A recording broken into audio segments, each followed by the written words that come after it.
నమస్కారం ప్రియా చౌదరి గారు. నమస్తే. ప్రేమ గురించి మనం థీరీస్ కనుక మాట్లాడుకోవాలి అనుకుంటే చాలా కనిపిస్తాయండి.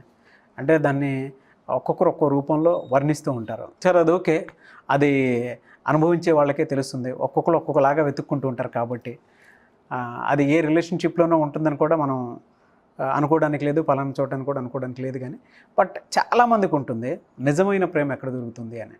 నువ్వు ఇచ్చిన చోట నువ్వు ఇచ్చిన చోట చాలామంది అంటారు, నేను మనస్ఫూర్తిగా ఇచ్చానండి, మనస్ఫూర్తిగా ప్రేమించానండి, లేదా మన స్నేహితుడు అసలు పిచ్చిదానిలాగా తిరిగిందండి, పిచ్చోడైపోతున్నాడండి ఆమె గురించి అని మాట్లాడుతున్నారే. నిజమైన ప్రేమని నువ్వు ఇస్తే నువ్వు పిచ్చివాడివి కాదు, నువ్వు పిచ్చిదానివి కాదు. వాట్ ఈస్ ట్రూ లవ్ అంటే నువ్వు సుఖంగా ఉండాలి, నువ్వు హ్యాపీగా ఉండాలి. నువ్వు నాతో ఉంటే నేను ఇంకా హ్యాపీగా ఉంటాను. అర్థమైందా?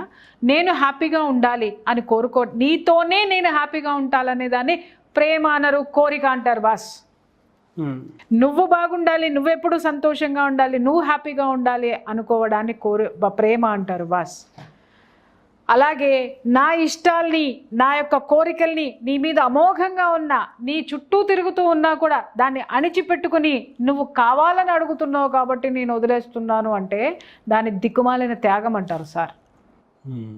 ఇష్టానికి, ప్రేమకి, త్యాగానికి తేడాలు ఇవి. ఇష్టము స్వార్థం ఉంది, ప్రేమ నిస్వార్థంగా నీ యొక్క క్షేమాన్ని కోరుకుంటుంది. త్యాగము అర్థం పర్థం లేనటువంటి బాధని మిగులుస్తుంది. మన సినిమాల్లో చూపిస్తూ ఉంటారే, నిన్ను తలచి మై మరచా చిత్రమే అది చిత్రమే, దాన్ని ఏమంటారు? బాధని మిగిలి చెల్లింది ప్రేమ ఎందుకైంది?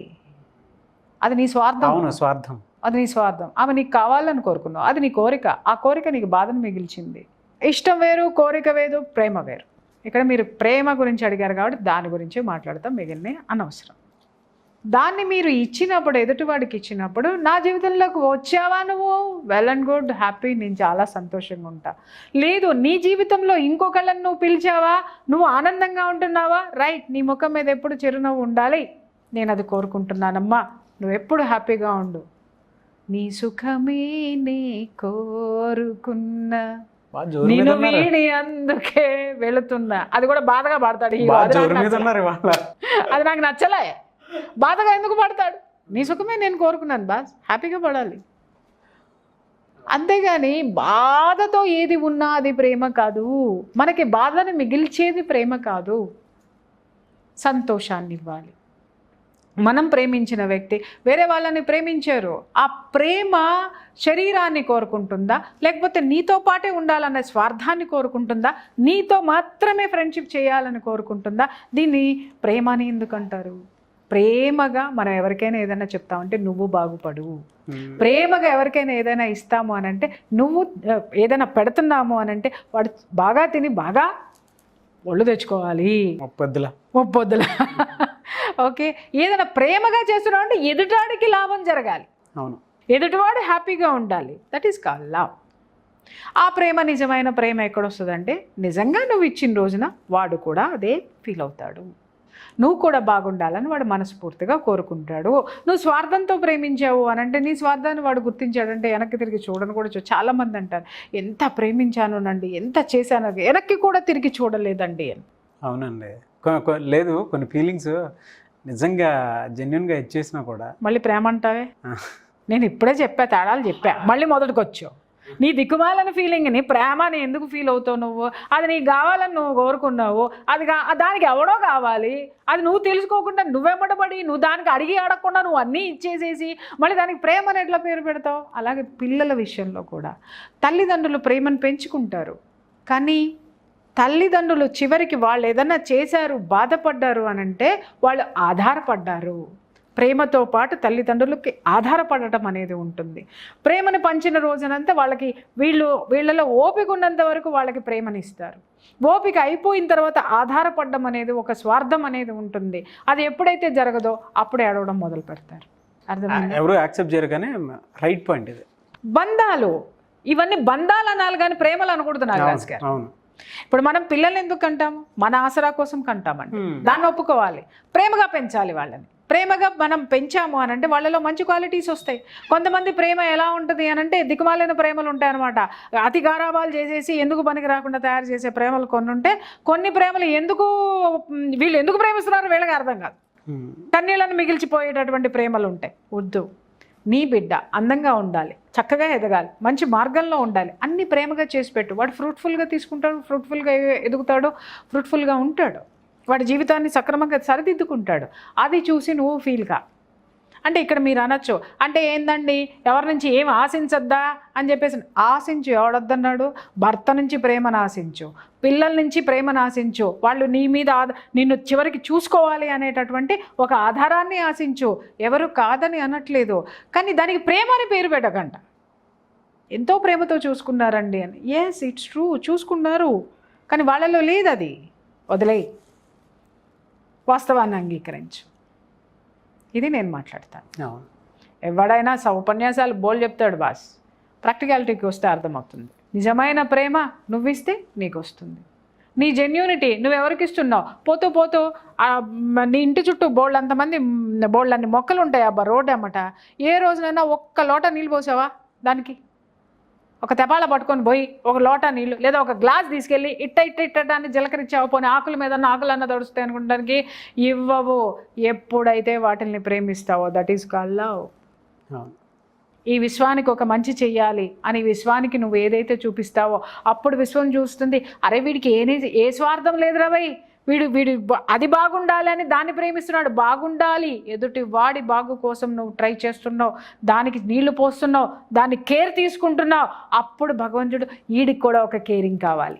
ఈ విశ్వంలో నేను ఇచ్చినటువంటి ఒక జీవికి వాడు ప్రాణం పోస్తున్నాడు, ఒక జీవిని కేర్ తీసుకుంటున్నాడు, ఒక జీవికి ప్రేమ ఇస్తున్నాడు. చెట్టు కూడా మొక్క కూడా జీవం ఉంది కదా దానికి, వీడికి కూడా ఒక ప్రేమనివ్వాలి. పాపం అప్పుడెప్పుడో 10th క్లాస్లో తూచురా అని వెళ్ళిపోయింది గర్ల్ ఫ్రెండ్ నాగరాజు గారికి. టక్కుమని రోజు ఇంటర్ వచ్చిన దగ్గర నుంచి బాధపడ్డాడు. ఆ బాధల్లో ఇంటి పక్కన ఓ మామిడి మొక్కలు నాటాడు. ఆ మామిడి మొక్కలకి రోజు నీళ్ళు పోస్తున్నాడు. బాగా పెరిగి పెద్దయిని అవి ఆశీర్వదించింది. అరే వీడికి ఏమి ఇవ్వాలబ్బా, ఏమి ఇష్టము, వీడికి ప్రేమ ఎలా రిసీవ్ చేసుకుంటాడు అని ఆ యొక్క ఆకాష్ రికార్డ్స్ అంటారనమాట, మెడిటేషన్ భాషలో చెప్పాలంటే ఆకాశిక్ రికార్డ్స్. ఆ రికార్డ్స్ ఓపెన్ చేస్తాయి అనమాట. అంటే అవి పైన ఎక్కడో ఉంటాయి అన్నమాట. అవి ఓపెన్ చేస్తాయి. ఓపెన్ చేసిన తర్వాత బాగా ఇష్టమైంది ఏముంది, ఏమిస్తే ఏ ప్రేమ, ఇతని ప్రేమ ఎక్కడ లాక్ అయి ఉంది, లేదా దేని మీద ఇతనికి ఎక్కువ ప్రేమ ఉందని చూస్తాడు.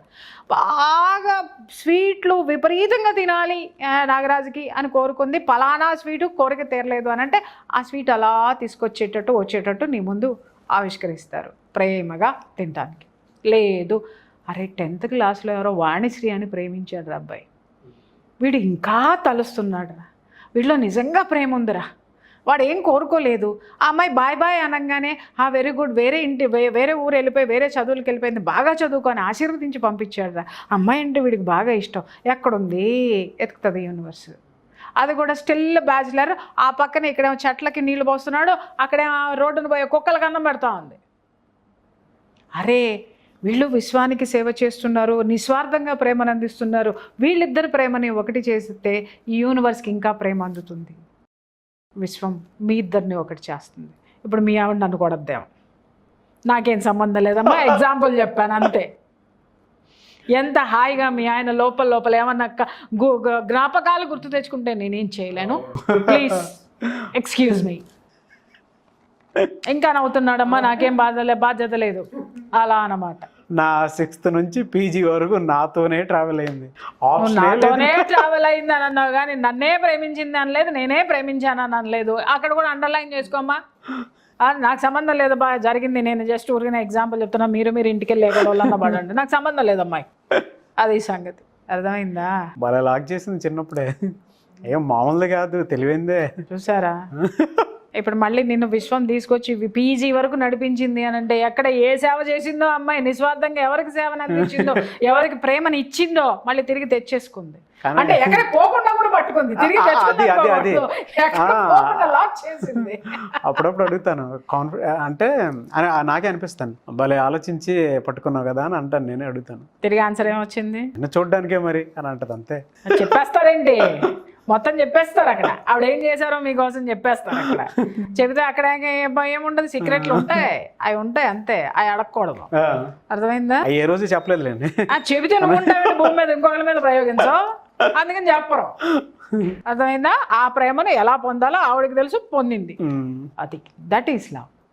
ఎప్పుడు మీ వెంట తిరగలా, ఎప్పుడు మీకు లెటర్లు రాయలా, ఎప్పుడు మీకు ఫోన్లు చేయలా, ఎప్పుడు మీతో ముచ్చట్లట్లే, కానీ ఆవిడకి మీరు దొరికారు 6th నుంచి పీజీ వరకు. కారణం ఏంటి? కరెక్ట్గా సింక్ అయింది. కారణం ఏంటి? ఆవిడ మీ నుంచి ఏం ఆశించలే, మిమ్మల్ని గెలకలా, మిమ్మల్ని సోది పెట్టలేదు, మిమ్మల్ని విసిగించలేదు, రా రా రా బైక్ వేసుకుని రా అనలేదు, చొక్కా మార్చుకుని రా అనలేదు, పిజ్జాలు తినిపించలేదు కదా. మరి ఎలా జరిగింది? నీ ఎదుగుదలని ప్రేమగా చూస్తూ ఉంది, ఆ ప్రేమను అలా తెచ్చుకుంది. డైరెక్ట్ పెళ్ళికి వచ్చాము. రేపు పెళ్ళి, ఈ రోజు నైట్.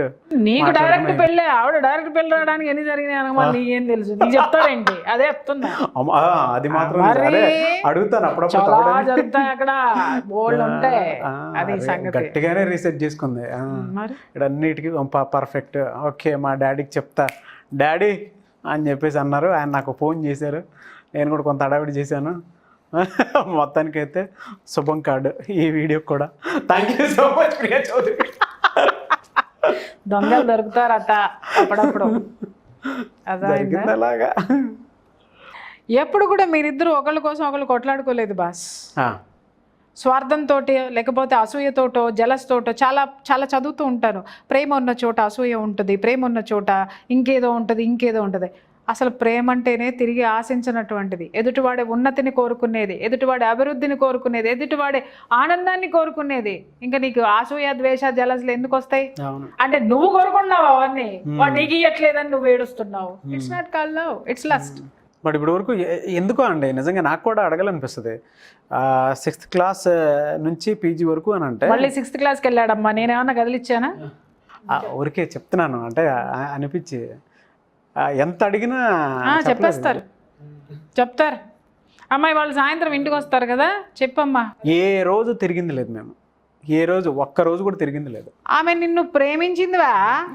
ఎలా ప్రేమించింది? నువ్వు ఎదగాలి, నువ్వు ఎలా ఎదుగుతున్నా, నీ ఎదుగుదలని ప్రేమించింది, నీ యాటిట్యూడ్ని ప్రేమించింది, నీ వ్యక్తిత్వాన్ని ప్రేమించింది. That's it. అది అవి ఎప్పుడు డిమాండ్లు చేయలేదు. దాన్ని సినిమా తీసుకెళ్ళాలి అని అంటే నా కోరిక, అది నా పక్కనే కూర్చొని భుజాలు రాసుకోవాలి అని అంటే అది నా ఒంట్లో కోరిక. అది ఇంకోటి అంటే ఇంకో కోరికలకి పేర్లు పెట్టద్దు. నేను మొత్తుకుంటా మీడియా ముందు 100 సార్లు కెమెరా ముందు మొత్తుకుంటా, కెమెరా కూడా పగిలిపోద్ది ఒక్కొక్కసారి. ఒక రకంగా అంటే ఒకటి చెప్తాను ఇందులో, మళ్ళీ మీరు చెడగొట్టిందే ఉంటది. ఏంటంటే టైం ఇవ్వట్లేదు, ఇచ్చేసావు అని. ఆ రోజు నుంచి బయటికి సరి చేశాను అనుకోవచ్చు కదా. ప్రశాంతంగా ఉండేవాళ్ళము. ఆ రోజు నుంచి బండి వేసుకుని బయటకు వెళ్ళటం, తిరగటం, ఎక్కడ. అంటే మరి ఆవిడ 6వ తరగతి నుంచి పీజీ దాకా ఆవిడ ప్రేమని ఇచ్చింది, ఇప్పుడు నువ్వు తిరిగి ఇవ్వాలి కదా. ఇది ఇప్పుడు పెనాల్టీ వెళ్తుంది వెనక్కి. డిపాజిట్ ఆవిడ చేసుకుంది, ఇప్పుడు డ్రా చేసుకుంటుంది, అంతే. మరి thank you so much Priya Chaudhary గారు. Thank you. చాలామంది ఆన్లైన్ ఆఫ్లైన్ క్లాసెస్ మెడిటేషన్కి సంబంధించి అడుగుతూ ఉన్నారు. అండ్ ధ్యానంలో కూర్చుంటే తెలియకుండానే మనిషి ఫస్ట్ అయితే ఒకటి చెప్పగలుగుతానండి, అంటే తెలియకుండా మైండ్లో రకరకాలుగా తిరిగేటువంటి ఆలోచనలకి కొంతవరకు బ్రేక్ చెప్పొచ్చు. ఎక్స్ట్రీమ్ లెవెల్కి వెళ్ళినప్పుడు మాత్రం ఖచ్చితంగా ఆ రిజల్ట్ మనకి తెలుస్తుంది. అది నేను ప్రత్యేకించి చెప్పాల్సిన అవసరం లేదు. వాళ్ళ మీ దగ్గర చాలామంది స్టూడెంట్స్ జాయిన్ అయ్యి ధ్యానంలోకి, అంటే ఆ మెడిటేషన్లోకి వెళ్తూ ఉన్నారు. క్లయింట్స్ స్టూడెంట్స్ అయ్యారు, స్టూడెంట్స్ మల్టిపుల్ అవుతున్నారు. అవును, గ్రేట్. నిజంగా తెలియదు నాగరాజు గారు, నాకు ఏ ముహూర్తం అంటారు కదా, ఏ ముహూర్తంలో ఈ ధ్యానం అనేది స్టార్ట్ చేశానో భలే పెరుగుతున్నారండి జనాలు. నాకు ఎంత ఆనందంగా ఉంటుందో నాకు అర్థం కావట్లేదు. ఇదివరకు నేను అంటే ఒకప్పుడు నేను చెప్పలేదా అని, కొన్ని రేర్ కేసులకి అది కూడా స్పిరిచువల్, ఓకే వీళ్ళకి స్పిరిచువల్ వేలో వీళ్ళు ఉన్నారు అనుకున్న వాళ్ళకి మాత్రమే చెప్పేదాన్ని, సెలెక్టివ్గా చెప్పేదాన్ని, లేకపోతే అంటిల్ అన్లెస్ వాళ్ళు వినరు అని చెప్పేసి. బట్ రాను కొంచెం వాళ్ళని నేనే అటువైపు మోటివేట్ చేసి తీసుకొని వెళ్తూ ఉంటే ఇవాళ రాను నాతో పాటు జనాలు ఏమవుతుందంటే కౌన్సిలింగ్తో పాటు మెడిటేషన్ కూడా తీసుకొని వెళ్తున్నారు. అవును, అది చాలా సంతోషం అనిపిస్తుందండి నాకైతే మాత్రం. I feel very happy about that. అంటే యూనివర్సు కొంచెం నాకు ఒక ఎనర్జీని, పాజిటివ్ ఎనర్జీని ఇచ్చింది. ఆ రిసీవ్ చేసుకుంటున్నటువంటి వాళ్ళకు కూడా నిజంగా చెప్తున్నానమ్మా, మంచో చెడో మీరు జీవితంలో కొంతకాలం ప్రయాణం చేసి వచ్చేసారు, కానీ మంచి ఏదో చెడేదో తెలుసుకోవడానికి ఈ మెడిటేషన్ అనేటటువంటి మార్గాన్ని ఎన్నుకున్న ప్రతి ఒక్కళ్ళకి కూడా అభినందనలు తెలుపుతున్నాను తల్లి. ఎలా అంటే క్లాసెస్ మళ్ళీ కొత్త బ్యాచ్ స్టార్ట్ అంటే ఎవరైనా జాయిన్ అవ్వాలి అనుకుంటే అప్రోచ్ అవ్వాలి? ఆల్రెడీ క్లాసులు జరుగుతున్నాయి నాగరాజ్ గారు, ఒక బ్యాచ్ అయిపోయింది, మళ్ళీ కంటిన్యూ అవుతూనే ఉన్నాయి. చెప్పాను కదా, ఒకప్పుడు నేను మాత్రమే తీసుకునేదాన్ని క్లాసెస్, ఇప్పుడు నేను కాదు, నాతో పాటు ఇంకా మాస్టర్స్ ఉన్నారు, వాళ్ళు అద్భుతంగా తీసుకుంటున్నారు క్లాసెస్ వాళ్ళు కూడా. సో కాబట్టి ధ్యానం అనేది క్లాసెస్ అనేది స్టార్ట్ అవుతున్నాయి, అయిపోయిన బ్యాచెస్ రన్ అవుతున్నాయి, ఉన్నాయి, ఇంకా కమింగ్ ఉన్నాయి. ఫోన్ చేస్తే స్క్రీన్ మీద కనిపించేటటువంటి నంబర్కి కనుక ఫోన్ చేస్తే డీటెయిల్స్ అనేది మా సిబ్బంది చెప్తారు. దాన్ని బట్టి ఎవరికి ఏ క్లాసు, ఏ టైమింగ్స్, లేకపోతే ఏ డేట్ వాళ్ళకి అనుకూలంగా ఉంటుందో దాన్ని వాళ్ళు సెలెక్ట్ చేసుకోవచ్చు. డెఫినెట్గా. Thank you so much Priya Chaudhary గారు. Thank you. సుమన్ టీవీలో మీ పర్సనల్ అండ్ బిజినెస్ ప్రమోషన్స్ కోసం కింది నెంబర్కి కాంటాక్ట్ చేయండి.